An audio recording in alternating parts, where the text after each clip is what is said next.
Welcome back to Blunt Conversations. I'm Twylisha. And I'm Rosemary. And we're happy to see you again. We are happy to see you again. And some of you, this might be the last time. We're always at risk for someone not being able to get the news that they're sucking dick. But here we are yet again to let you know when you're sucking dick. So we have, we've touched on like lots of different topics over the course of the 2 seasons. And we've briefly kind of skimmed over, Twylisha and I both have, prospectively have, dads that weren't involved for different reasons and different backstories. And it led to us dating and having issues and things with men. And so we're going to really get into black men specifically because that's the ones that has most impacted our lives. I found a video, and we're going to play the video, and then we're going to come back because I don't feel the video is from a black man is saying it, and I don't feel like I know that it's 2 women talking about this subject, and I don't want this to come across as 2 bitter women talking about black men because that's really not what this conversation is about. So we're gonna play the video. When she showed me the video, I was like, I had seen the video prior. I was like, right, I'm glad he's saying it because I'm tired of saying it, and then if I say it, then I'm just angry. But if your fellow brethren say it, like, what's your comeback to that when it's a man saying what he said?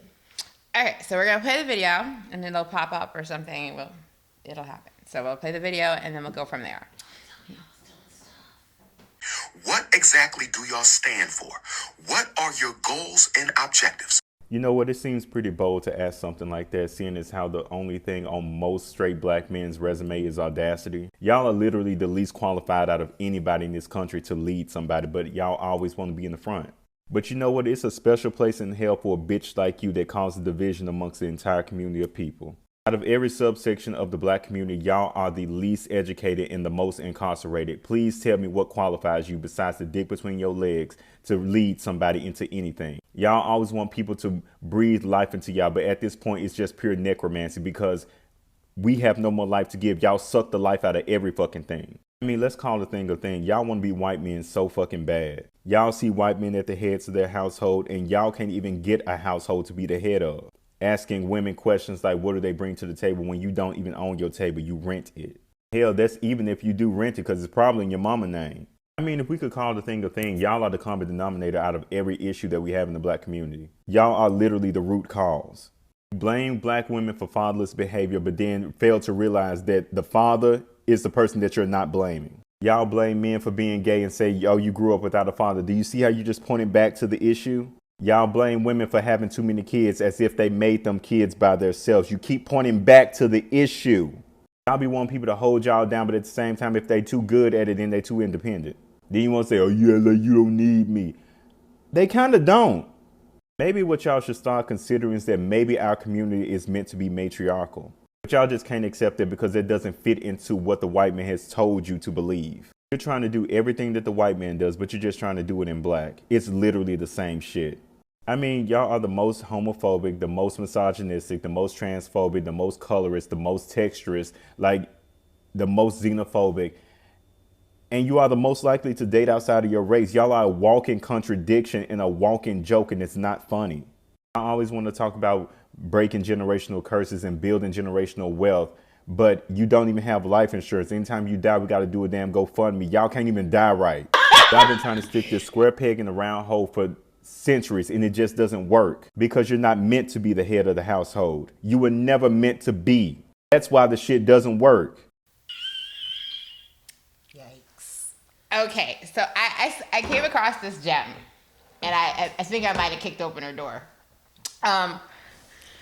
Before we get into all the deep-seated and issues that have compounded and made the black man's plight so complicated to where they really have a serious time just existing in this society, I want to talk about the point of the matriarchal society. So one of the things I did a lot of research, besides dating lots of loser black men, was this episode was one of the things that he talks about that I looked into was kind of, I had to by proxy get into slavery because that has impacted Black culture so, like, the most effect that it can have on this culture. And I know, like, it's not a fun or exciting thing to have to talk about slavery, and like when you're Black and you're in America, sometimes it's almost like, oh, here we go again with slavery. However, you have to keep in mind that at this point in our nation's history, we were enslaved longer than we've been free still. So it matters, and the impact of slavery and the trauma of slavery, and the different ways that your brain is rewired because of oppression, which we still go through today. It matters. So it's not like we want to just be like, oh, what was me? Black people went through slavery. That's not why we bring it up. We bring it up because it's relevant information. We bring it up because it's part of why everything that was said in that video is happening. And the biggest thing that happened was the erasure of our history. So when he talks about it, the potential for it being a matriarchal society, is that you need to think of the cultures that we came from in Africa, the way that things were set up. The women were running the villages and the men were doing the laborious part, but they were working as a team and a very needed, integral part of a team. Now, white supremacy, which we still live under and has dictated your place in society, unfortunately, and we're sorry, but you trying to emulate your oppressor is never going to lead. It is hypocrisy. It's going to lead to more conflict in yourself, like and we they see say, it. What? You cannot dismantle the master's house with the master's tools. And I feel like in the Black community, that's a lot of what we're doing. Not just the men, the women too, but we talking about men today. But I do feel like that's a lot of what we're doing. Like, we keep trying to win at a game that wasn't even designed for us to be allowed to play. And it's more than a little, it's a lot dysfunctional. And that's probably why we keep hitting walls. And another thing that I watched today, and I've been really watching things on empowerful Black men, rich and successful Black men. But one of the things that I watched was something on Malcolm X. And, we all know this story, but there's something to be said about Malcolm X, Martin Luther King, and there's this change of trying to get things that these great minds and people who were trying to impact Black men in a positive way to see themselves were killed. So we understand that anybody who is a potential threat to this, especially Black men, are taken out. And it's obviously a dangerous position for you to be in, because I think most Black people in America, we grow up with some of the knowledge of things that happen to our leaders, things that happen to Black people who achieve a certain level of success, things that happen to Black people who are actively not really playing into the system. There does tend to be violence and murder visited upon these people. So I don't want anything that we say today to come across as unempathetic, because I do have a great deal of empathy within my heart for what is happening to my people in America. But at the same time, I do have to say, I feel like a lot of times that empathy is not being reciprocated. It absolutely is not being reciprocated. I feel like we as women are taught that because Black men are so irreversibly damaged by society, even the best ones, even the ones with the most money, the most success, are damaged goods because of the society we live in that has oppressed them. Because some of those men had to do things that go against their nature or morals to get to where they are, just because they were so far behind. And I think those are the choices. That, because if we're speaking about, if we're trying to account for socioeconomic differences and things like that, when we look at what's happening with Black men, one thing that I found very interesting is, Rose recently asked me if I knew anything about my father's upbringing. And I was like, a little bit, but from what I understand, it wasn't all that grand. Like, it sounds like he had parents who were abusive and non-communicative, and the things that baby boomer adults had to go through when they were kids. But she said that her father was in a completely different situation. And like, he was well loved and well provided for and encouraged and taken care of, almost to a fault, almost coddled, it sounds like. It to was a point where completely imbalanced. He could not be a man because he was so used to the way that the women in his family overloved him. And I think that a problem that occurs, and I feel like it's only highlighted when women's behavior is questionable, but men exhibit a lot of questionable behaviors, and a lot of that can stem back to abandonment issues, daddy issues, or mommy issues. But I feel like we're not having that conversation because her father didn't have a father, and then he didn't be a father. And that's the thing. We as women cannot tell y'all how to be men. And that's not. And you wouldn't listen to us if we tried. And that's the thing too. And there's this, and I know there's someone right now, but you women, and I'm like, yeah, you know what? We're out of fucking pocket. But you know what? When a kid's out of control, you blame the parents. So if y'all are supposed to lead us. Money in my time! It's business! Be a business person! I am. No! Bye, sexy. Is it 4 o'clock? Does it get dark at 4 o'clock? You're right, I'm it's sorry. It's 4 o'clock in this bitch and it's dark as fuck! I'm How did sorry. that happen? World star! Why are we out of pocket?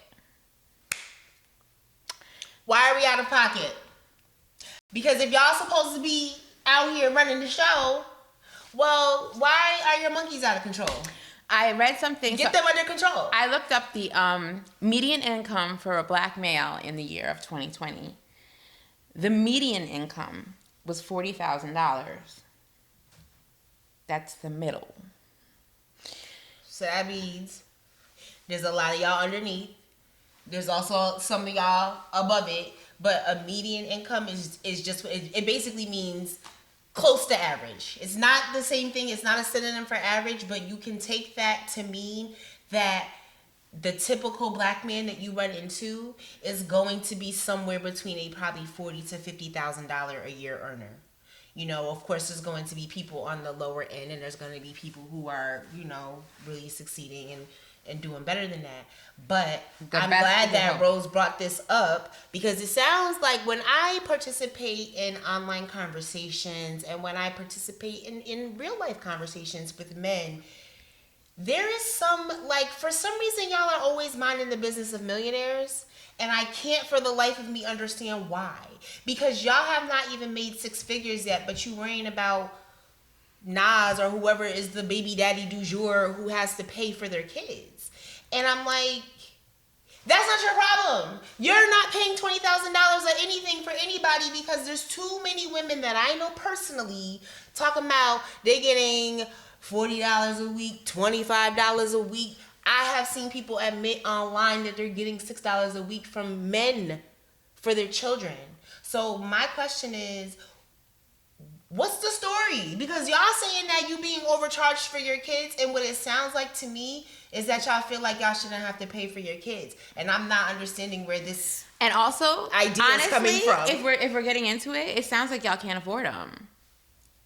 And you can't. Because if the median income is $40,000, and y'all know if you've been watching the podcast, that's what I was making in New York as a single person. And when I was by myself making $40,000 a year, I was like, well, damn, I need more money. And I have no kids. So I don't understand how people who are making this little bit of money are not having 1 kid, not having 2 kids, but 3 and 4 and 5, and like, but you will be so quick to tell a woman if she needs child support, she shouldn't be having kids. But I'm like, if someone has to force you to pay for your children, maybe you shouldn't be having kids. Did you think about that part? But no, there's no forethought, because we live in such an oppressed society. Y'all are constantly looking for instant gratification, because you will not get it in your life. And I dated a guy who was like 6'4", black dude, brown skin. and he worked in the hospitality industry. And the way he had to cater his demeanor to be successful in his in his field, and it's a hard thing to watch. It hurt as me. a black woman now, y'all know I worked at a hotel for a little quick stint. I was in and I was out. But because of where we are located, like, there's a lot more black people around us, but there's also a lot more black people around us in service positions. And to see black people, and to particularly as a black woman see black men just supplicating themselves and like complete, like the code switching is so intense, and it's so, you know, that they feel like you could feel it. Like, nobody likes to be that guy who sees people coming around and is like, what can I do for you? Can I get down on my stomach and let you walk on my back if that's gonna make things work? And it's like a living embodiment of watching a man do that. Like, I had to watch black men do that every day. I went to work at the hotel and I was like, this is gross. But it is. But the other side of that is, I mean, we want a person who's making money and being successful in a white suppressed world. So a lot of those men, and then he talks about dating outside his race. A lot of those men equate it to some sort of success and some proximity to whiteness. And again, stop making mixed kids. It's like you have to go, like, it's like they have to go against their nature to achieve what society is telling them they need to achieve. Because, like she said, like, he's in the hospitality industry, so in order for him to succeed and become a high earner and be able to provide for a woman, you know what I mean, to do the things that he's supposed to be able to do per society, he's in a place where he's gotta do this thing, or he has to be an exceptional man. And most people aren't exceptional. Most people are just people. He definitely was not exceptional. But the other side of that is, as a woman, to have to watch, to know that if he wasn't like that, he'd be perceived as a threat because he was a big brown man. And so he had to, like, in his mind, or he had to smile when someone walked by. And I feel like a lot of women make these concessions for men because we know we're in a pool that is forever tainted. Even the best, even Jay-Z, and not even to be like tainted, because like I don't like to use language like that to talk about people like damaged goods, and because at the end of the day, if you still draw breath, you're not ruined. You still have time to do better, to feel better, to get better. But it's just the fact of the matter of there's so much that I think black men just do so that they can live. It's almost like when Shorty started crying because I was like, I have to straighten my hair when I'm looking for jobs because I can't trust that this is okay. It's that same thing. It's that same thing of like, if they don't do it, they could get murdered. If they don't make sure that white people feel comfortable around them, they could get murdered. So, as black women, we do have empathy because it's like, I know that. I go through my life knowing that black men have to do a certain thing sometimes, not because they want to, not because they want to be sucking white people's dick, but just because that's how they're going to get home at the end of the day. Like, sometimes that's how you're going to get home at night, by making sure this white man feels like he can have his superiority complex for the day. So you know that has to happen. So you give the empathy, and then when we're doing what we have to do to get through the day, it's all, look at this funky bitch and she ain't no good and she can't take care of her kids and she should have higher self-esteem just out of no fucking place. Like, it's like, wow. Forgive me for not maybe having all the proper tools because I have a lot on my mind when I go out in the day.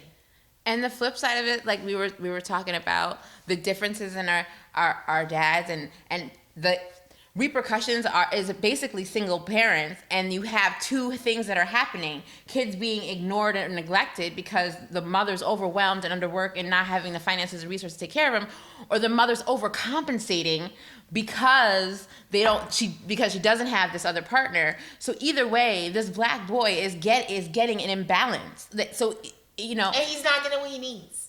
Because you know what's funny? I met with one of my makeup artist friends from upstate today. Hi Jen. I met with her, but I was explaining to her. I was like, I was telling her the work I'm doing, trying to like accept that I didn't have a daddy and be okay with that. But I was like, when I was younger, I didn't think much of it because nobody had a daddy. I said to her, I was like 19 until I finally met another black girl that had a father, and she looked at me like I could tell she was shocked to hear me say that, but for me that was my life. I was like, well, don't know that I don't have a daddy, but she don't got a daddy, and she don't got a daddy, and he don't got a daddy. So I was just like, am I supposed to feel weird about it when everybody around me was in the same predicament? Like. And for me, like, I remember my dad, like I said, I remember meeting my dad because he was in prison when I was young. So there's this pivotal moment where I'm hearing things like, when daddy get home, things are going to be better. And recently my half brother, who I don't really know, sent me a picture of this moment that I remember of me being 3 years old and meeting my dad. And I just remember being so confused and being like, all right, okay, well, this person's going to come in and make this is going to make all the difference in the world. He got released. He beat the shit out of my mother and went back to prison. And I was like, for me, it wasn't like, oh, I want a dad. I was like, you can keep that shit. Oh, you can put it back. Put it all the way back in the back of the back. Like, I don't want it, because if that's what's coming home, keep it. And my experience was totally different from hers, because when I would get to be with my father, I loved it. I was like, this man is so cool, and he plays the guitar, and he likes cats, and he's a roller skater and a dancer, and he's fun. Like, my father is fucking funny. Like, if my father was like just some nigga, I would probably like him. I would be like, that funny nigga Ron. I only don't like him because he was supposed to be my father, and that's some funny, charismatic nigga. Oh, my dad was charismatic, and he's fine. I'm going to put up the picture, and he's fucking fine. He's ridiculous. Which is why... So her dad was fine because when she took the picture... Yeah, she'd have been all over my dad. Like, my dad was ridiculously fucking attractive. I can't stand it. Can we talk about how I love fuckboys so much that my cat is a fuckboy? We'll come back to that. We have to say it how they know. But yeah, so... But anywho... But also... Our experiences were completely different. Like, she was very much... But I met a man who I was like... Who I liked in my father. I was like, I really like this person. And I couldn't get enough of him. Because he had his own shit going on. And so I was like... No, but come back. This was cool. Like, but his backstory is so sad. Like, his backstory is so sad, and my dad's backstory was just like, he was spoiled. Like, his sisters have PhDs. I have pictures of my aunt with Nelson Mandela, because she went to South Africa every year for his birthday. Like, she had a doctorate. She was published. And my father ran away from home when he was like 14 and successfully just started living life at 14. And for me, I don't know my father's family that well because I don't know my father that well, but it says a lot to me if somebody can run away from home at the age of 14 and like successfully complete the mission and not go back home, because I have to presume something in the household is amiss if a 14-year-old child could bird off. The same way we were talking about, and like, then just go live a street life. Looking back at like any teen mom, I'm always like, well, yeah, clearly there was an issue. Like, if you're a teen mom, like, I feel like you get a pass from me, because I feel like clearly there were things beyond your control happening, that like the adults in your life were not paying attention to what was going on, or not helping you make decisions, or helping you make the wrong decisions. You can't, it happens, and we give black men passes all the time, but y'all have gotten so many passes that things are so out of control and so out of pocket. And it's I feel like you're not acknowledging that there is. I feel like in a lot of cases, the empathy is not acknowledged. And I feel like in a lot of cases, the context that we just gave to black men is not often like, I don't feel like as a black woman that I don't feel like a majority of black men consider my context. You know what I mean? Like I don't think that a majority of black men consider the fact that despite all this weird shit that I have to go through, I'm still somehow able to achieve a certain, like, imagine if I didn't have to fight every day with the outside world and fight every day with my own community about dumb shit like being dark skinned or being fatherless. Like, if I didn't have all of that to contend with, imagine the amazing person I could be. And I don't think that there's context linked to the fact that black women are out here and they struggle as well.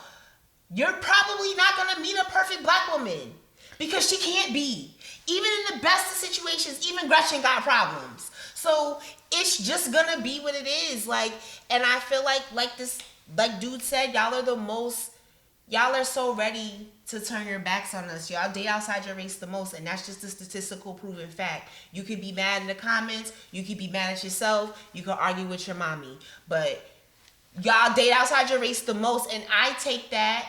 We're not supposed to take it as a slight, but I take it as a slight because in my mind it makes me feel like y'all are lazy. I'm like, y'all don't want to do the work of being with a person who needs a little fucking help with it. So you're gonna be, I want to go date this white woman because why? Because if I get accepted by white people, that's gonna make my life easier. And that absolutely has been my experience. And the thing that my dad said to my mother and it wasn't a proposal because my mom got married in prison or whatever, but he said it would look better in the court if he was married to a white woman. And he knew my mom was fairly articulate and would be able to work the system better because he didn't want to be in the system, he just wanted to be the fuckboy. He wanted to live his best fuckboy life. Like he just and that to me is annoying because it's like this man is intelligent, this man is handsome, this man is charismatic. He could have did anything, and his choice was this. He really chose. That's what he wanted to do. He wanted to play. And it was like for his whole entire life though. And I think that is another issue. Like I remember being young and when boys were being boys because I was a girl, I was a teenager, I was like, well, of course they're acting like this because we're teenagers. And then when I got into my 20s, I was like, well, people gonna act wild in their 20s.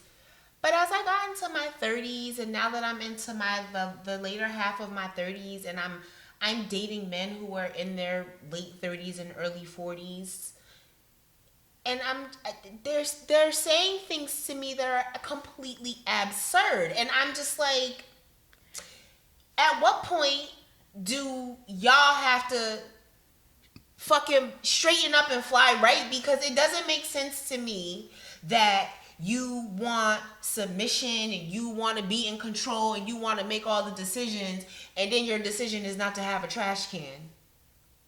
I will say this, like, I still look at the fact that at 14, I picked a good dude. He's still a good dude to this day. I picked him on the basis because I looked around at every other woman in my life that was with a man, and I was like, well, these are ridiculous choices. So I'm gonna pick a safe choice. I found a nice, good 6'4" nerd, locked him in. We had 2 kids together 10 years because I was like, we wanted to be normal so bad because we didn't know it, and we didn't know normalcy. And neither one of us knew stability, and neither one of us knew what a real strong family foundation was. And here we are trying to make it happen. We're out here trying to create catch a unicorn. And whereas Rose did that, I was like,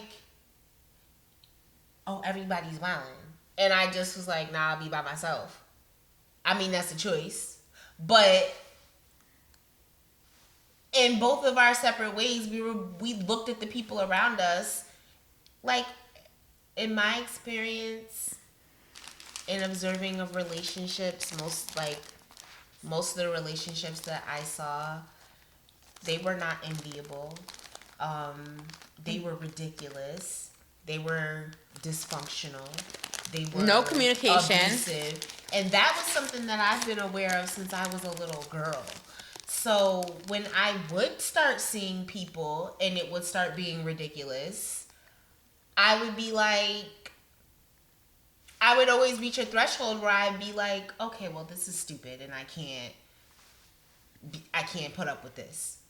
And I would choose to just, because I was like, of course I want to have a connection and have a romance, and of course I want to have that, but that's not what people be having. People just be having a person in their space. And it comes from that loneliness of not having those deep connections that weren't formed when you were a kid. And, go to the episode where we're saying stop having kids, because that'll actually help a lot of shit too, because we don't know what we're doing, so we shouldn't be out here making more confused people. If you're so far gone that the only thing that you can come up with to make your life have a meaning is to have a baby, you're the last person who should have a baby, because that don't even make no sense. And when people just start having babies just because they want to, nobody thinks about the baby. I used to be a baby. I'm somebody's baby. And now I'm a 37-year-old woman who doesn't understand how to believe in people because my father couldn't be a person. And for me, I'm out here and it's like, I'm out here as a woman with 3 kids and 2 baby daddies. Jesus Christ. I have to prove my value, even though I worked and supported 3 kids on my own and elevated myself and changed my life and lost weight and got better jobs and achieved it. I gotta prove how good I am to be with a nigga who makes $30,000 a year, to make sure he's not fucking around on me. And then when you put it into that perspective, like, it comes back to what I was saying to Rose, like, I had worked so hard to not be what my parents were. I didn't want to be an addict. I didn't want to be so out of control of my life that my lights were getting shut off and there wasn't food in the house. Like, I feel like that's an absurd level to get to. And I was successful in that. Since I have moved out of my mother, I've never been evicted. I ain't never had a light cut off. Yeah. I ain't had these problems because I've been making sure that I'm a real fucking adult. And so I wish a nigga would be laying around in my house. I wish the fuck he would. Because it just couldn't happen. Because at this point, I'm working so hard to be able to provide for myself. And you want to come in here and be in my space, and you want me to come up with all the ideas, and you want me to go Dutch, and you want me to drive an hour to come sit on your couch and eat DoorDash food, and I'm supposed to think that that's sexy. I don't fucking think that's sexy, because why? The work that I put in to myself, I'm putting that into you can't come over here talking about. And what we want to say is that prove to me that you're a real person. And I'm looking around like, ain't it fucking obvious that I'm a real person? But also, why aren't you a real person? That's the thing. And when we talked about the median incomes and we talked about a lot of y'all are not in the position to be dating. And there's a lot of women who aren't in the position to be dating. I didn't date when I had 3 young kids and was living in the projects. I didn't date because I wasn't in a position to be dating. Not for my life, not for the men that were available to my life and wanted to be in my life. And Rose is one of the very few moms that I know that had that thought. I mean, I always thought that, but I'm not allowed to say anything because I don't have no kids. Because in my mind, I would be like, well, first of all, it's always sketchy. Dating is sketchy anyway. So, like, dating when you have kids and, like, having people around your kids, that's always, like, But then also, I would be like, aren't you concerned about the kind of person who wants to date you while you're here. Because honestly, like, part of the reason why I didn't move out of the house until I was 26, but part of the reason why I moved out of the house was because I was fucking. And I was like, this is weird. My mom is next. Like, my mom is right there.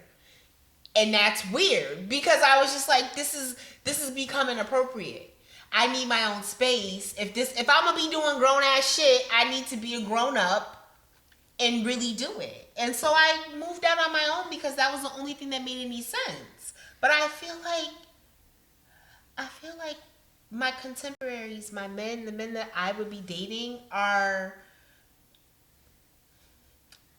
they're not as self-sufficient as they need to be, and the thought of you thinking that I should prove to you why I deserve to be treated with compassion and love and care and kindness is just, again, these things are absurd to me because I'm like, it's obvious as to why you should want to treat a woman like me like a woman like me. But a lot of the successful Black men, when we say successful, it means that you are financially stable, that you have achieved some kind of, something in your life. Maybe you don't have 90K, whatever.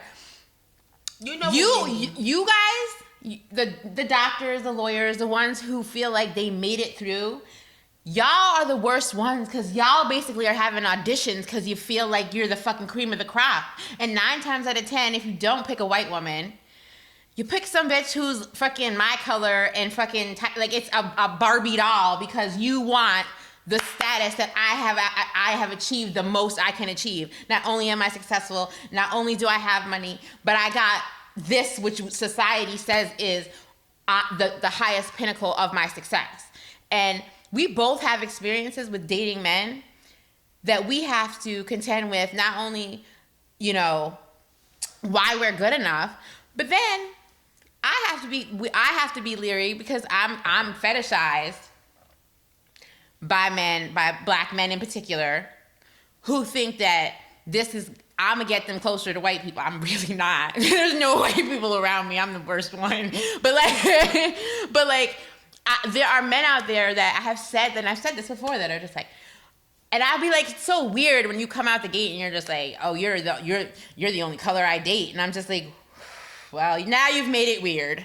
Like, and then I have to ask the questions of, well, why is that? And it's always some lame, weak-ass answer, so I'm looking at you like, you make poor decisions, and you're how old, and this is how you base your decisions off of why you were going to talk to me, not all the amazing things that I've accomplished in my life, or not the fact that I'm financially stable, or not the fact that I'm funny, but the fact that y'all don't think that's weird to say to somebody is always gonna be the part that baffles me, because that's a fact. Black men will come up to light-skinned and racially ambiguous women and say aggressively fucking white supremacist color-struck shit like it's a compliment. And the flip side of that problem is light-skinned and racially ambiguous women be like, ew. And it's like, both of y'all, smack. Because that type of behavior doesn't make any sense. And those are the couples that get together. And that'll be the couple y'all want to emulate. That's how you end up with a crazy fucking Black man stealing your phone and going live from your account and making you look crazy in public. Because you was all, oh, look at me, I'm light-skinned. And he was all, look at me, I got a light-skinned bitch and I'm Black. Don't take my baby. I'm at $13,000 a month. What more do you want from me? Nick Cannon out here spitting out babies like fucking Pez. Like, all you niggas are wilding, and y'all are the successful ones. Y'all are the ones that want auditions to fucking suck your dicks, and you're out here bugging the hell. We both watched the Kanye West documentary, and I got... Like, honestly, like, here's the thing. Like, she was like, I'm about to watch the Kanye. She was like, oh my God, I watched it. And I was like, oh, but when she explained it to me, I was like, oh, I might watch it. Because at first, first of all, it's funny to me, like, I'm picking up from the social conversation that y'all are like super checked into this like custody battle and divorce between Kanye West and Kim Kardashian. And my thing is, as a black woman, in 2022, if you're tuned into what Kanye West and Kim Kardashian are doing, I already don't really have much hope for you because first of all, I've been checked out of this nigga. I've been checked out of this nigga. As should the rest of you have. Because it's always gonna stand out to me that this nigga really said, and when he get on, he leave your ass for a white girl and then did it. I was like, whoa. I thought you was being like satire and shit when you said that, and then you just did it, and then you don't want to make black babies, like you want all these like the Kardashians. Like for me, as you know how I feel about mixed kids, like for me that's the hive. Like if you know how there's like a beehive, you should set it on fire. Like someone needs to go to California and just set Calabasas on fire because that is the mixed kid fucking breeding section of the world. That's all they want to do, and that's all y'all want. And y'all are here for it. Y'all are here for it 100%. Every time then it's the weirdest thing because y'all make these mixed kids, but you're still dysfunctional. Like Kanye has a bunch of mixed kids with Kim, but he's fucking spinning out of control right now. And you know what's gonna happen? He's not gonna have access to those children, to those black children. She's gonna get her way. She's gonna obviously get custodial guardianship over her kids because he's acting like a fucking maniac in public, and it's gonna be these mixed kids who are going to be clocked as black people with more that are being raised around all these crazy ass white people, and everybody's just like, well, but they cute though, and I'm just like, people can't just be cute and that's all they bring to the. What did I say last time? Don't make me get a pug. I don't understand what is so hard about that. Get a fucking puppy. That's all you like. I don't understand. We're like, oh, let's no. And it's a sickness. And this is the best cases. And again, Kanye. You watch the relationship with his mother. Sam is video bombing us. So fake. His mother did what my grandmother did to my father. She praised this boy, and except for my dad wasn't talented, except for just trying to get women to sleep with him. But her dad was just fine. My dad just wanted, like, literally his job in this world was just, he thought it was job. As soon as I saw her dad, I was like, oh, I see why you don't. I really don't like fine men. Because like when fine men try to talk to me, it's hilarious. Like, we really have to be a business person in this fucking video. We have to. Okay. We have to get money because we still never got it into any of it. All right. So there's a fine nigga in upstate New York that knows his fine because like all fine niggas do. But when fine niggas come across women, they usually think that softens them. But with me, it's a trigger. So it straight up sets me off because I know you automatically think that nothing you do is wrong. And everything you do is wrong. Loving fine ass fuckboys. Like my daddy is a fine ass fuckboy. Like again, two different relationships. My daddy is about to be 70, but he's fine. Like my dad was fine into his 70s. Like my father's still an addict and he's still fine. Like Salem's really photobombing us right now. But like I still to this day be like, I look at my mother and father and I always just be like, I come from amazing physical stock. They crazy as hell, but like, I mean, look at me. I'm a pretty good specimen. I was gonna say, and like when I tell you, I just say like I can just see. Like I have never needed glasses. Like my teeth, they just grew in like this, and I eat candy like a fucking maniac. And she really does. And these are my teeth. Like I don't have veneers or anything. I didn't get braces. Like I just came like, you know what? Standard issue human. She's pretty good. And I look at my mom, like my mom and dad. They look great for some people who's gonna be 70. And they was smoking crack. So you know what I mean? Like, if you could smoke crack and still be like physically a specimen. Wait a minute, we got because you know what Twy and I always joke about crack is really kind of close to being the answer to everything. I feel like first of all, me and Rose have a theory that like they was really trying to like get on to like a super drug with crack, but like you gotta get the ratio right, because some about crack, Like people on crack, like Two crackheads to be together for life. What? Their relationship be like this. But you like, know what? They also have checked out of white supremacy. They've checked out of reality. They've checked out that of... too. They on a whole. No. They're vibrating on a different plane. But the Bobby and Whitney love? What? You know you wanted it. You know you wanted it. But you didn't want the crackhead. You didn't want, and that's the thing. Like, I feel like if you could get the ratios right of crack, like if you could smoke the right amount of crack, You're could way be to like a be superhero. I believe that in my heart because somebody in them 80s crackheads hit different. They were fucking productive. They were building you a house for $20. And they was getting their crack. But they would And stay together. today, these niggas take a licking and keep on ticking. And I'm dead ass. Like, my mom got hit by a car and was up in 2 months. Like, what's good? I'm back on the scene. But we want you guys to have these conversations because we're having them amongst ourselves because here's the thing. Black women are achieving.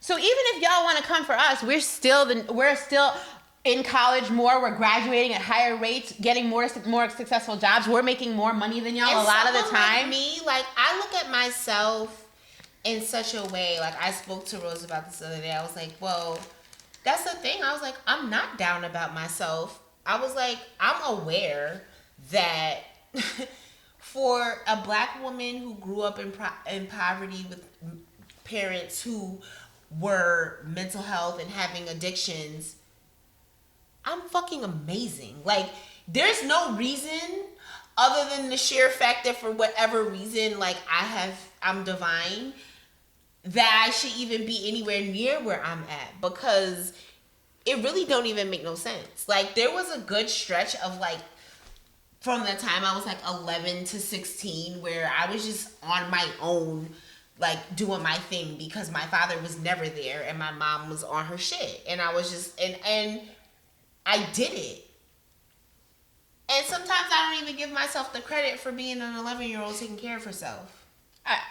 I worked a gig this week and I wound up talking to someone and I said something about having custody of my brother when I was 19 and you know, I say it so glibly, but like I really am just now realizing how proud of myself I need to be, because that's not, a lot of people didn't have to take on the responsibility of their sibling, but I had to take on the responsibility of I took on my dad's trauma. I took on my mom's trauma. They're left over. I was the repercussion of it. And I had to figure out a way. Did that, but didn't buckle under the pressure. That's the thing.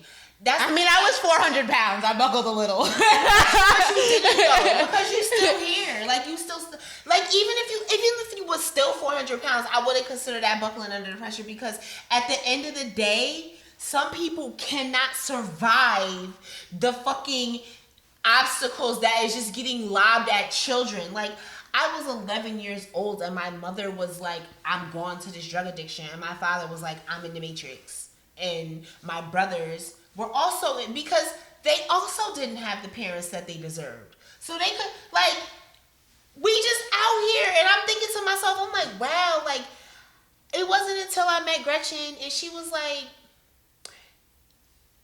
the first person to be like, but do you realize, like, you're kind of amazing? She was like, you basically didn't even have any help. Like, your adults was wilding and you just still was like, I'm just gonna achieve. And it wasn't until I was in my 30s and met the Texas guy and was the first guy who wasn't trying to fuck me that was like, hey, you know, you really have a lot of skills that you could probably make some money and do, like, you could be successful. And I had to wait until I was 31 for a black man that I respected just a little bit, because the nigga didn't have no kids and had a job and was kind of smart. He was a nerd. I had never respected a black man enough the to bar even is hear on any the of this. floor. It's and in y'all hell, looking nigga. at This us is hell. like, how dare you? And it's like, what? All I want is for you to, like, enjoy yourself and have, like, some kind of a modicum stable income and not treat me like dirt. And it's like, you fucking needy ass bitch. And it's like, I need y'all to calm down.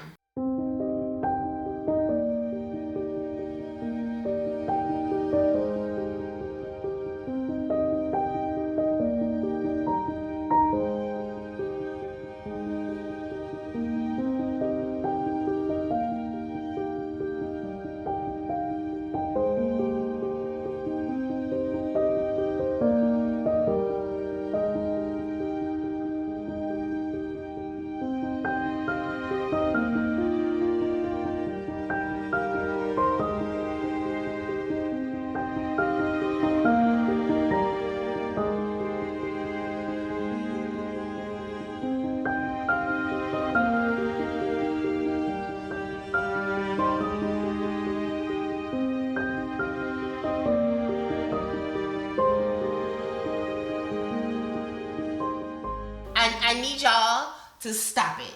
Like, I talked to a man this week, and I was like, you know what?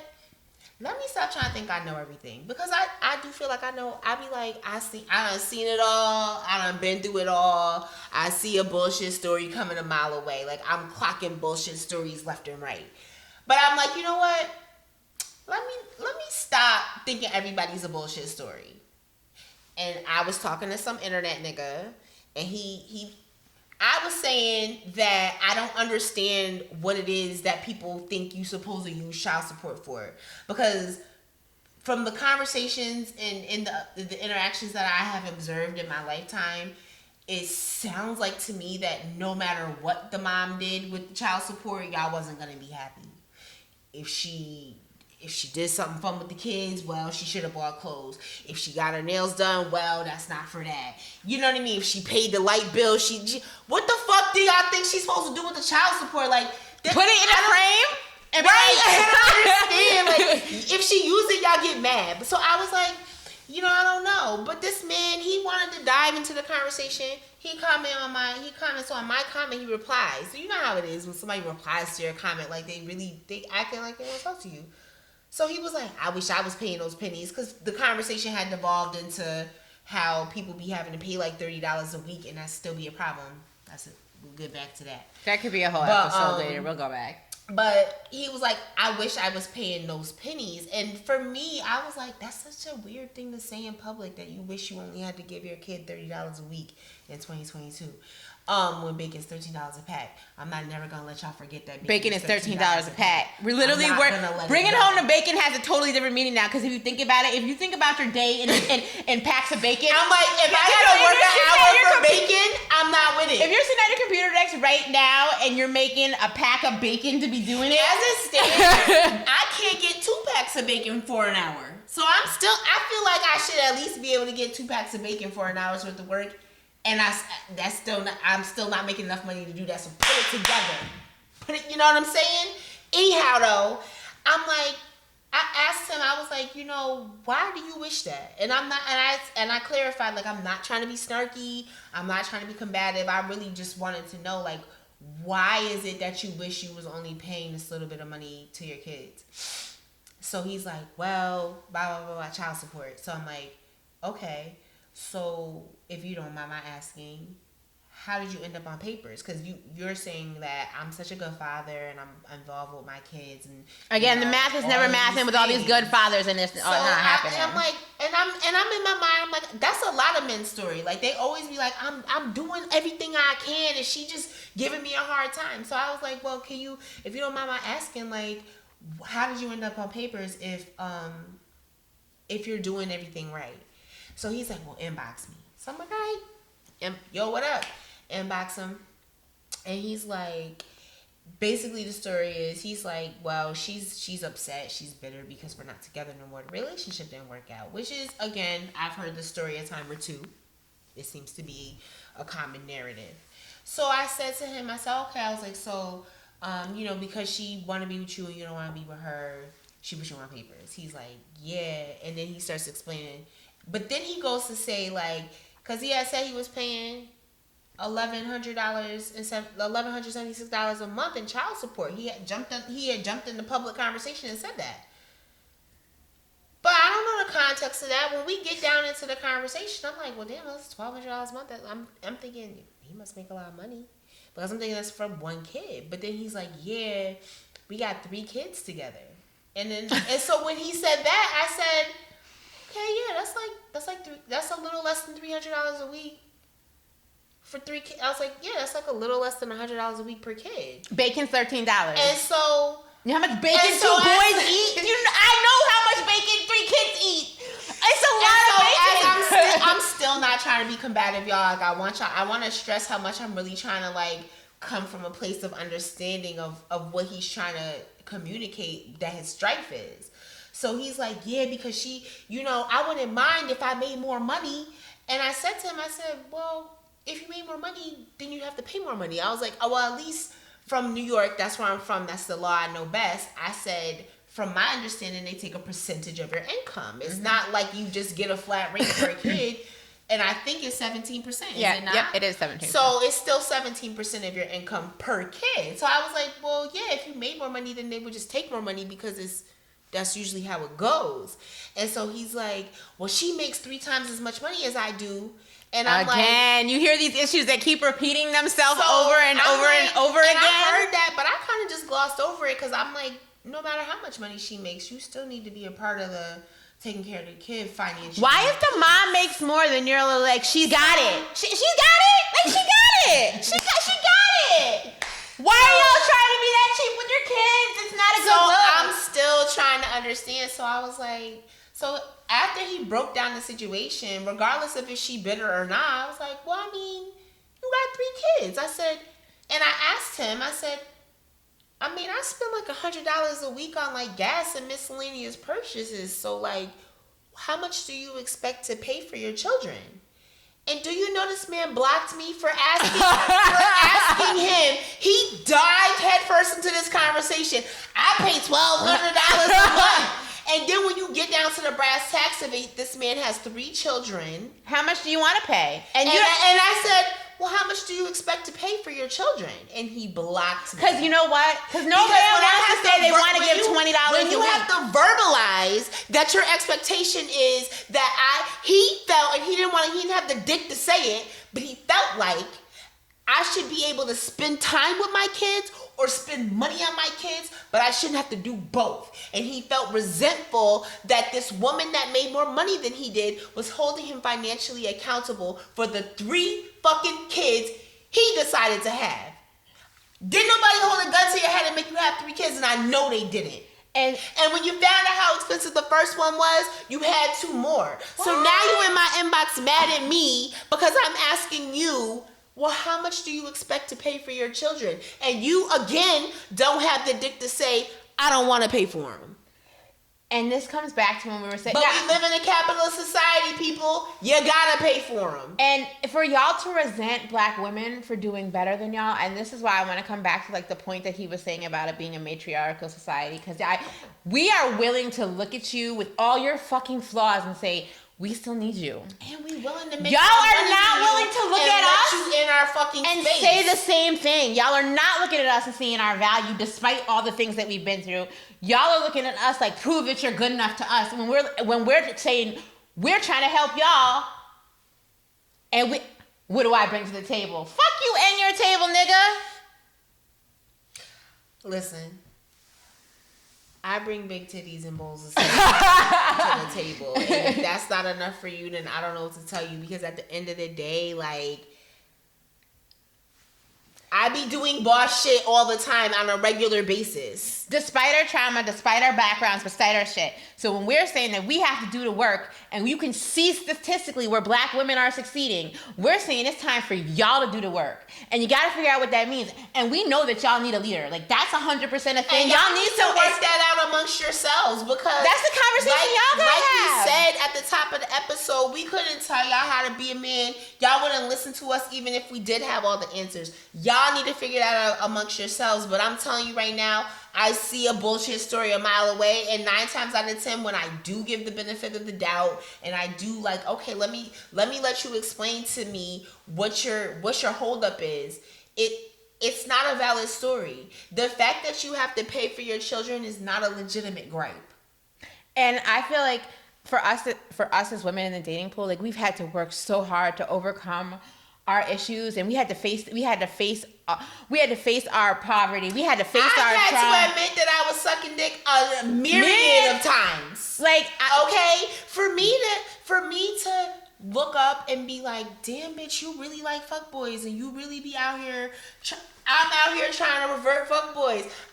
A memory just popped up on my Facebook that it was me reminding myself. I was like, don't listen to me. I tried to make a nigga that didn't love himself love me for 3 years. Like, I don't know what I'm doing. So you don't gotta listen to me. But all I know is, if you think that you can get through with paying $97.76 per week for a kid in 2022, you're not dealing on reality. You're not dealing with what's real. Gas is $4 a gallon. And I don't in the South. And I don't know how y'all are really supposed to have a leader like that.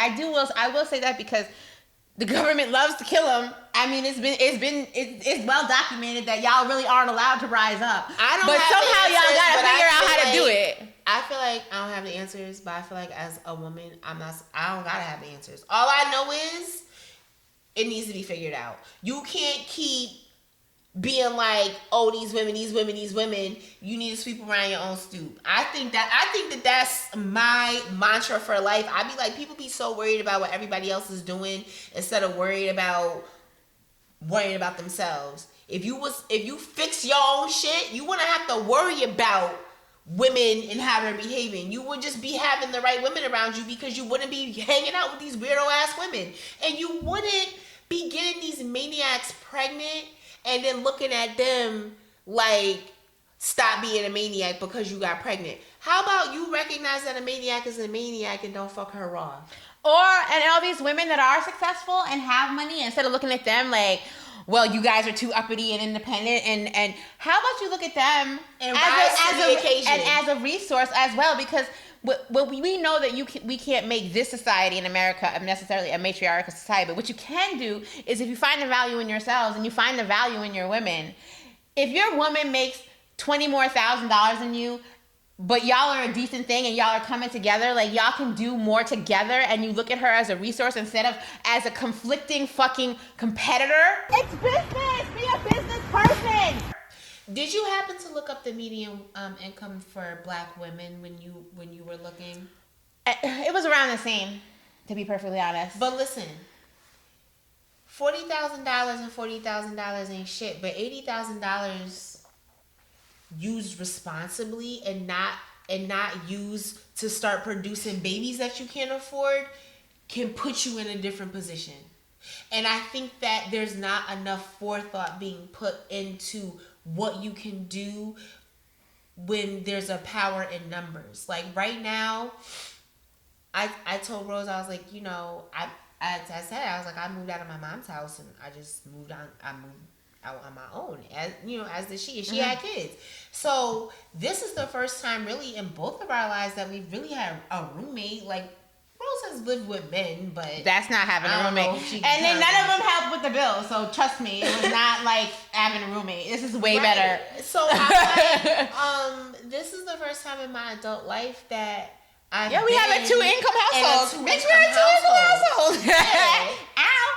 Right. and because Rose's children are older, I mean, it wouldn't be considered a true dual income, no kids, but her kids are older, so it's not as No, I'm not giving intensive. I'm not in charge of the bacon anymore, so like it's okay. Because But if it's I was, I don't know why I gotta be 37 and she gotta be 40 and we gotta be doing this with each other instead of and we're in better income brackets and we came from shit, right instead and of we're both with, making more than the median. yeah, instead of with a Black man who is having some forethought.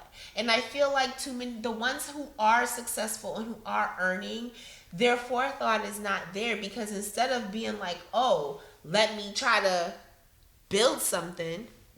Bless you. Thank you. Bless you. Oh, please not this again. Instead of being like, let me try to build something, they're over there being like peacocking. I'm hot shit. I wanna smell all the flowers, and Jay-Z cheated on Beyonce. Beyonce. and I don't wanna like be responsible and have the forethought. And I feel like you can't keep looking at women like, how dare y'all not have y'all shit together when y'all don't have y'all shit together, and we have our shit more together than y'all do. Like, again, statistically speaking, like, we're more educated, we're higher earning, and we are excelling quicker than y'all in the mental health and realm, self-care realm. And that's not, and again, not the a empathy dig. is there Because we understand that why those society things is are- not yes. allowing men in general to be on our level with the self-care and the mental health piece. But the facts are the facts. We are excelling above y'all in that field as well. So for y'all to be so hyper focused on how women need to get their shit together, I feel like a lot of y'all just need to worry about yourself. And y'all will side with people like Kevin Samuels. Like, that's the thing, when you guys do get on the side of some dude, it's some wildly reckless, like, it's not to the Martin Luther King and Malcolm X level of like greatness and achieving that they're trying to like It's change this the world. There's some man niggas who- slamming black women again. Right, it's this man who is taking, and y'all can say he's not, but it's clear and it's obvious that him and the men who indulge in his content are taking delight in black women being abused in a public forum. And the fact that y'all don't think that's weird, again, like, y'all want us to be feminine around you, but it's like, that's what y'all are doing. That would make me far too vulnerable. I couldn't trust it. If you're the type of man who's gonna indulge and consume that content and get some kind of weird glee and delight from hearing a man tell a woman that she's unworthy and she's too fat and she's too this and she's too that for anybody to love her and care for her, I feel like that's kind of sadistic, and that doesn't make me want to warm up to you. That makes me want to put a wall up to you, because I'm like, that's scary. That's a scary thing that y'all like that. Yeah. And y'all don't see it as the abuse that it is. I'm like, there's no reason for him to be talking to people the way he be talking to people. Like, just in general, like, and that's across the board. Anytime I see people talking to another person, like, with wild disrespect, unprovoked disrespect, I'm like, why are we doing this? Like, I don't understand why out of no place you're disrespecting somebody and being mean and, you know, just being hurtful. And again, we talked about how black women are completely unprotected in the society. So why are y'all coming for another unprotected fucking minority that should have your support?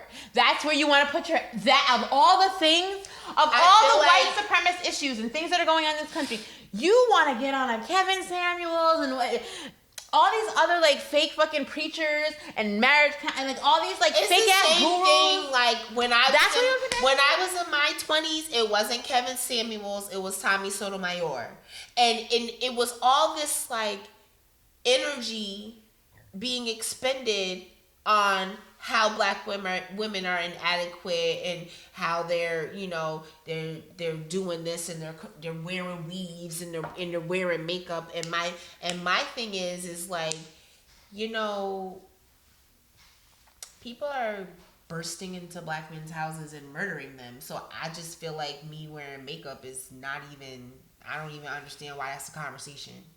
And so when y'all get on these podcasts and these males with Mike's podcasts and be saying all this weirdo shit, and it's like, sometimes I look at it like when I hear men being so like devilish and like so attacking about the things that women in general have to do to be considered a woman in this society, I'm like, you want a woman to be fit, but not just fit. You want her to have this cartoonish body, and then you want her to make her own money, beautiful, and you want her to have all this gorgeous hair, and you want her just to be this perfect physical specimen, and then you also want her to be somebody who is, you know, modern and chic and is willing to go Dutch with you on dates. And then you also want her to be somebody who can bear your children and be a good mom. And you know, you want so many things.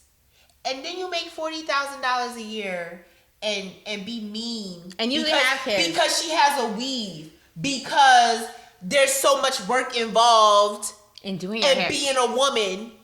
And we don't have time for it because we're working a good job to make that income more than you're making. I fretted a good majority of the last year because my hair was not where I am used to it being. Because I moved here and I was stressed and my hair fell out, and I was worried about that. And I was like, I don't feel, you know, like myself because my hair is thinner and I can't get it. You know what I mean? And it's just like, but then the flip side of that is that if I were to wear a weave or if I were to start wearing wigs, oh, then she doesn't like herself. The popular conversation that flies around about black women who are wearing wigs and weaves and things is negative. So it's like, but Why are you minding our But at the end of the business? day, if my hair fell out and I needed to wear a wig, why would you be mean to me about that? Like, I always would hear people be like, if she bald-headed under that weave, and I'm like, okay, and if she was bald-headed under that weave, why does that make you feel good to say that? Girl, I got hair bullied this week. I didn't even tell you. Occasionally, okay, we'll talk about. Now, I'm quick to be like, I feel like when I get my light skin, lashings again, it comes with it. Like I feel like I got to take it for the white team. Like I'm like, all right, well, someone's got to get it. So I occasionally experience these things. But I was on set.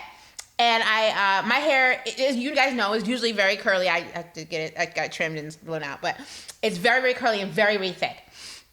So I came in and they said, one of the things is I'm going to be in a movie and I'm going to be one of the executives. I can't tell you which movie yet, but I'm in a scene with all the characters. G14 classified information. but yeah. And when it comes out, I can tell you, and then you can look for me in the main scene because I'm in there with the main characters, but whatever.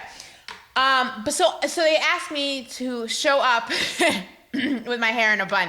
I also had to wear it was the movie's based in the 90s, so I had shoulder pads. You have to. She has to put this picture in the episode because I was in my closet and she came and was like, I burst into laughter because she was like, yeah, I look like I needed to a martini in a divorce, and then she showed me the picture and I was like.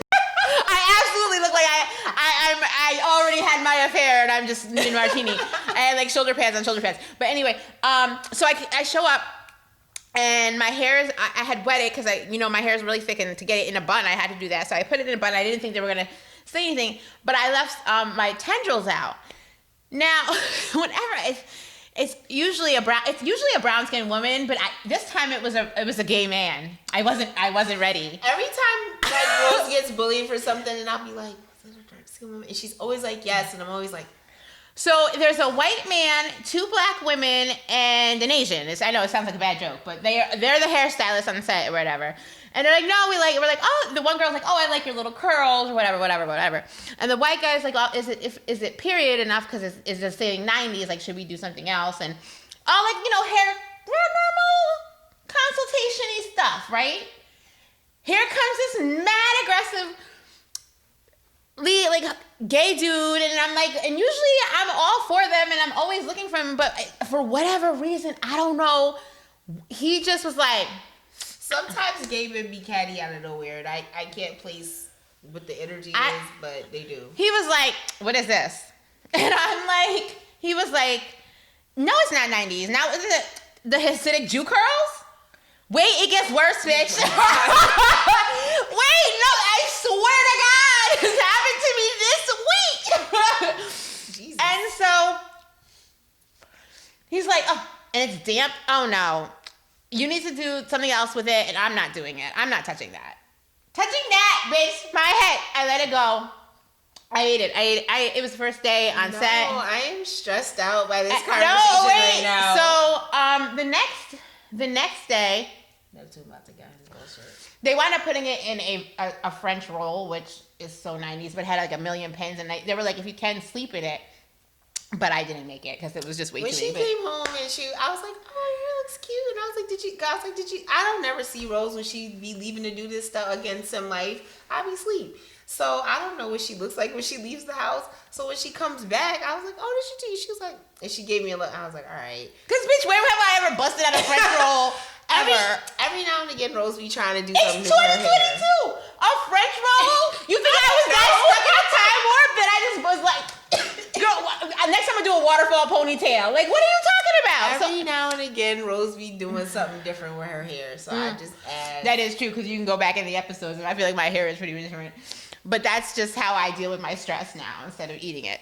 So, but yeah, so the next day it comes back and I had taken the pins out and he was like, oh, you can do her hair again and whatever, but he was a little snarky.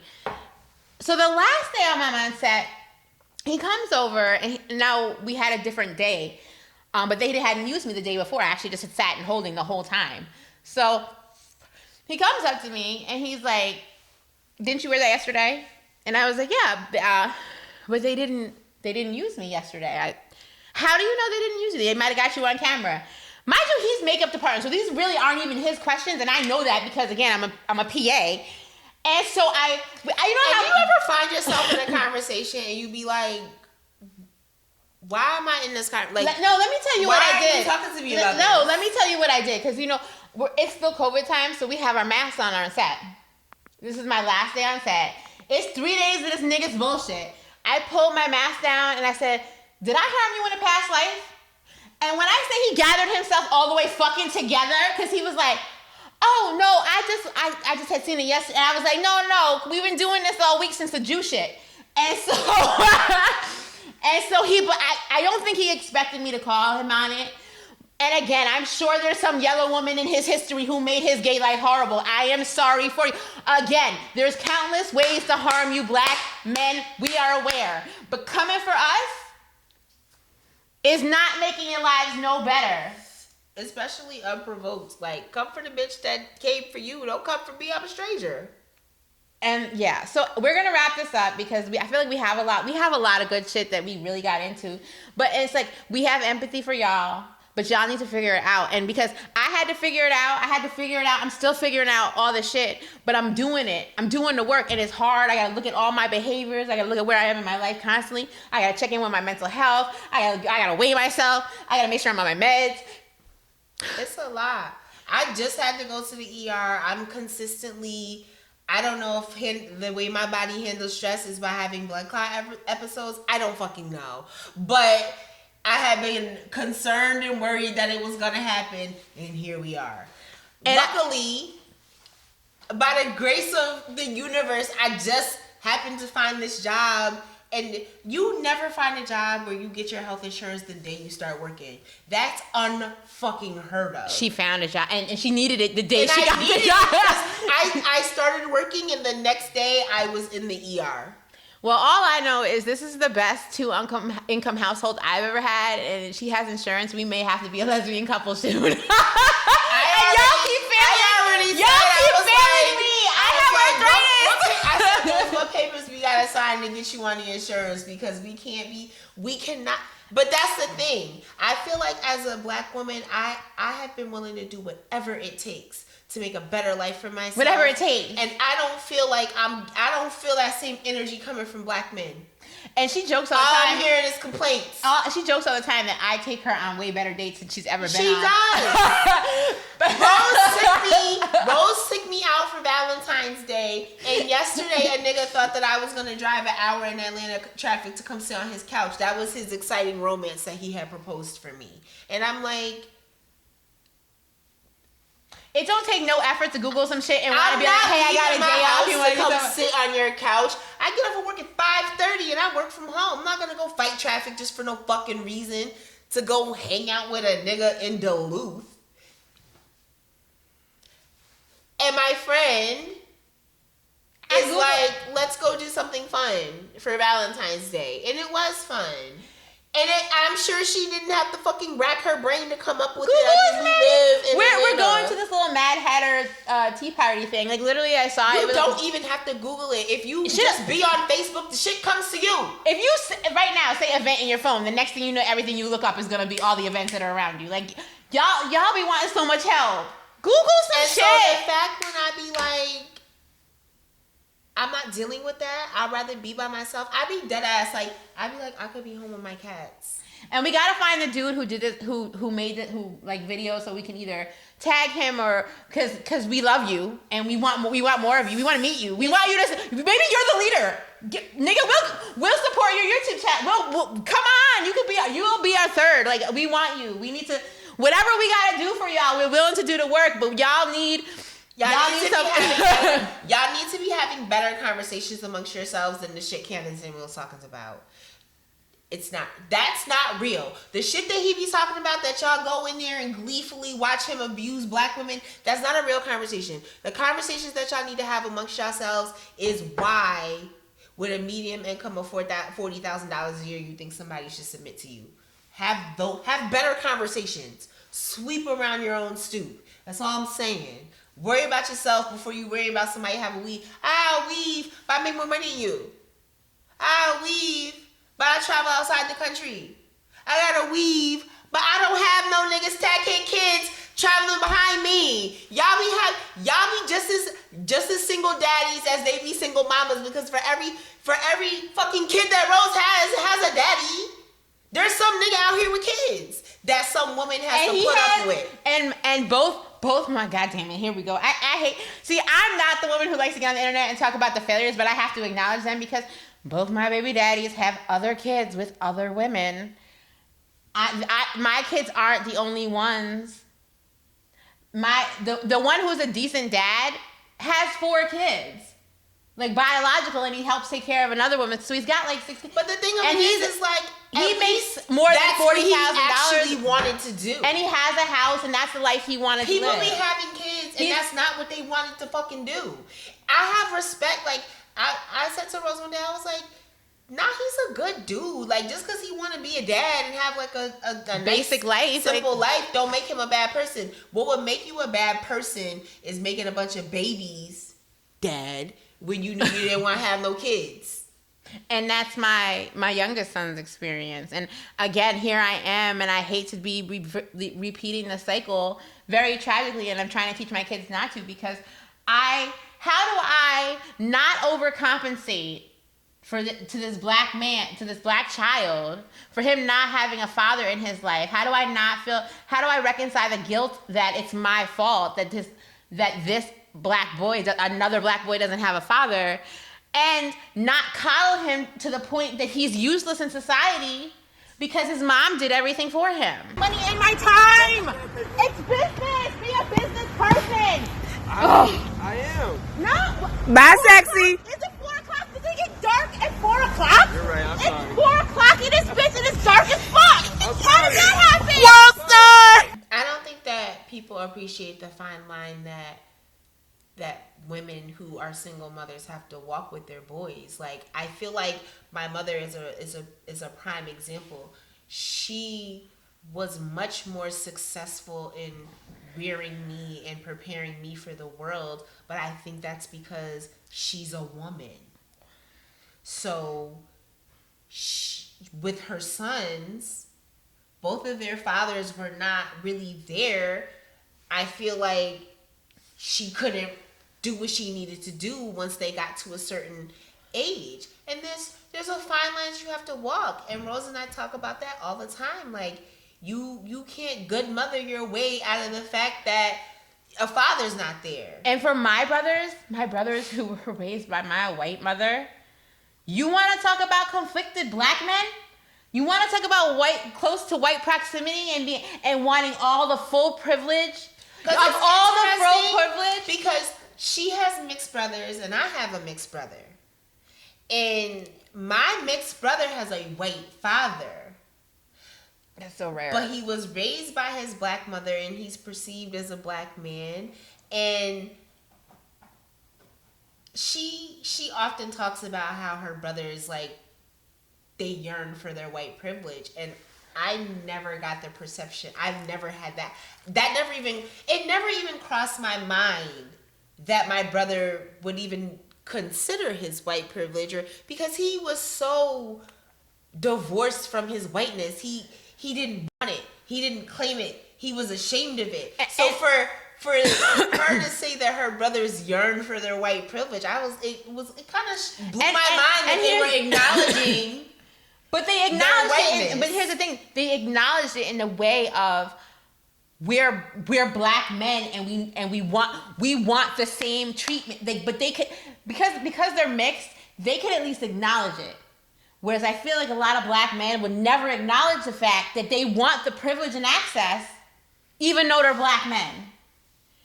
And that's not the way it is. It would be a hard thing to admit because of everything all the obstacles and, you know, what has been woven into our society to make sure that they don't achieve it. And if they do achieve it, like we have mentioned many times in this episode, it's very dangerous. Like, you know, we look at somebody like Kanye, and even though I'm checked out of him, I also, every time I do look at him, I feel a deep sadness for him, because I'm like, first of all, he's spinning out. Second of all, he's spinning out with all these white people around him. And for whatever reason, I don't know why he doesn't have anybody in his life that is helping him, but he doesn't have it. Because there isn't anybody to help y'all, and that's the thing too. Like I watched it really from the perspective. I watched that and I was like, yo, he is a genius for a lot of reasons that a lot of black people have had to become geniuses to survive, and then they want something. The thing that made Kanye crazy was he was a confident black man. That's what made him.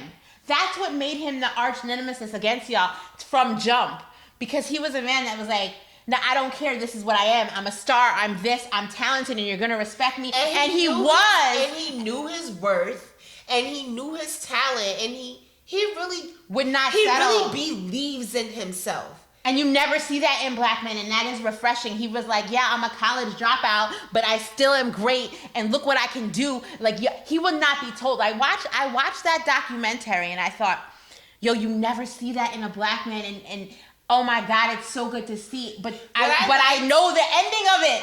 The ending is always tragic because there's never a happy ending with y'all. Like, it's not good. What I liked about what he said was that when he was just talking about like,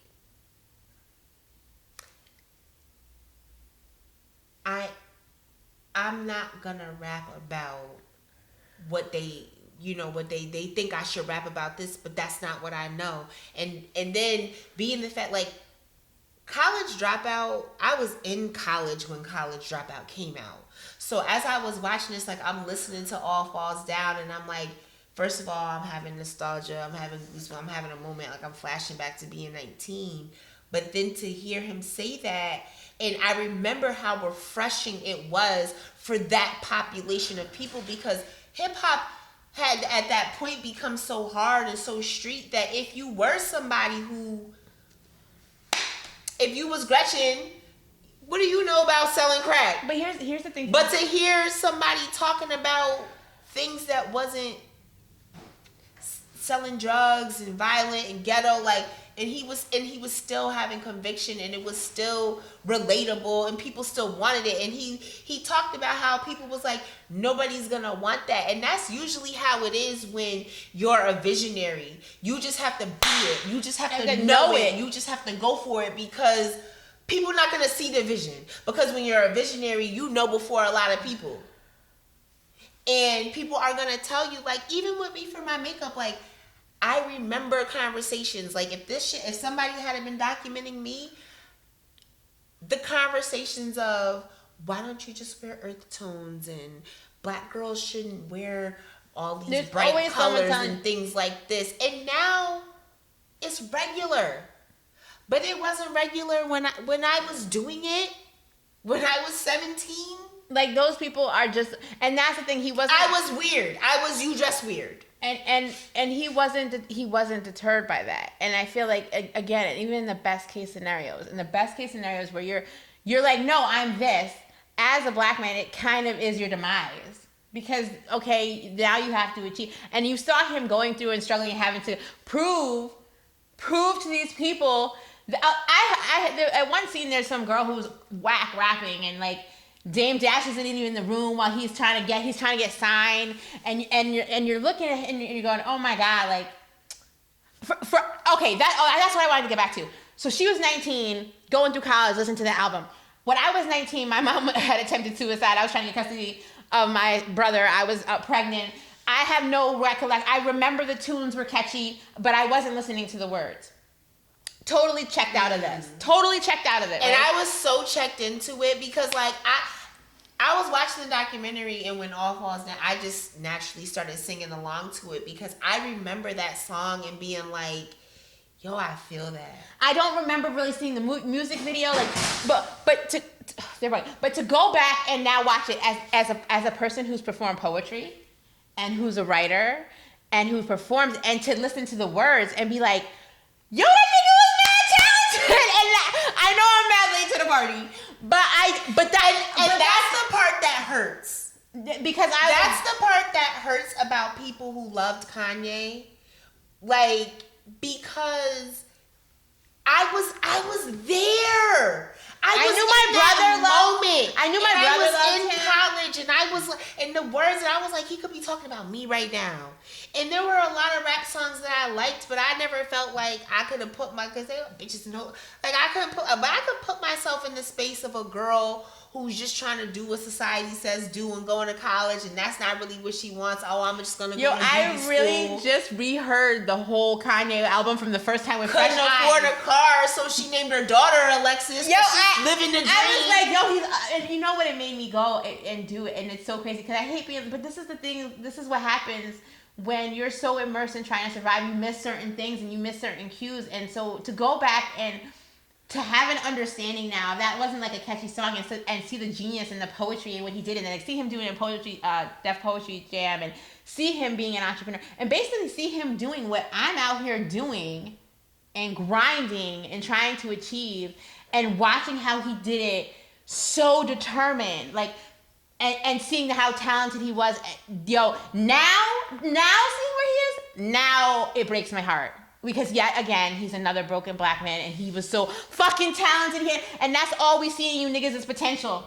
Big dick and potential. That's all we fucking see in you niggas, and you keep failing us. And I feel like it's damned if you do, damned if you don't, because his mother loved him. She loved him with everything she had, and you know that because you see everybody who knows. Why wouldn't you love a talented, handsome black child? Like, anybody who knows anything about Kanye knows that his mom is this.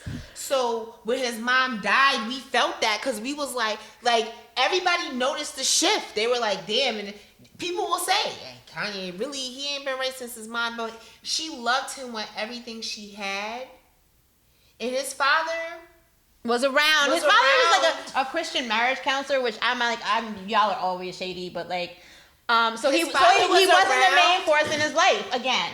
But he wasn't as present as he needed to be. And especially for a force like Kanye, the type of man force that he needs to guide and mold him, Kanye could not have an average nigga trying to guide him. It's just, it's almost like how Rose says to me about her eldest son, and like once he realized that he was outpacing his father, it was like, but he knows, but and that's the also, type of person the Kanye thing is. that makes Kanye also, if it really interesting, you saw how much he loved his mother. You saw a healthy relationship. White woman. And white woman. And that's what they tell black women to look for in black men. They say, look how make they sure gotta he love has a their healthy mother. relationship with his mother. And it seemed to me And like he's checking he for did, white women. But he... And then when go back to this video when he talks about y'all being a walking hypocrisy, I feel like a living hypocrisy as a mixed kid.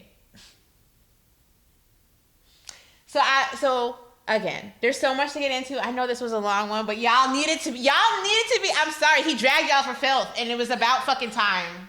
And I'm glad, like we said at the top of the episode, that a man said the things that he said, and it wasn't because for whatever reason, like y'all will spin it when a woman says it, but I would like to know what the spin would be when a man is talking to a man and is saying, you need to get your shit together. So the name of this episode is gonna be Black Men Are Y'all Alright? Are y'all all right? Let us know. Let somebody know. Let your therapist know. You don't even gotta let us know, but you, again, like have I that said, conversation amongst yourselves. talk Get a group amongst chat. yourselves. Get a group chat going. Get a email. mentor, get a something. Because y'all need love. Y'all need masculine love. And it can't come from us. And it really shows. And that's the part that breaks my heart. Like, it breaks my heart that y'all don't have the masculine love and intimacy that y'all need to have so that y'all could be whole, healthy people. Because when I'm out here dating, I be like, it's above my pay grade. I can't get with that because it's too spiky. So until next time, I don't know what the next topic was. This one came to me. I kicked open her door. I was like, I found it. she it was like the pottery thing all over again. Like, I woke up and she was like, you gotta look at this video, and I was like, oh shit, okay. I've been holed up in my room all day watching shit on black men. I'm so sad and horny at the same time. That's not a good place. No, it never is. All right, so bye, y'all. Bye, y'all.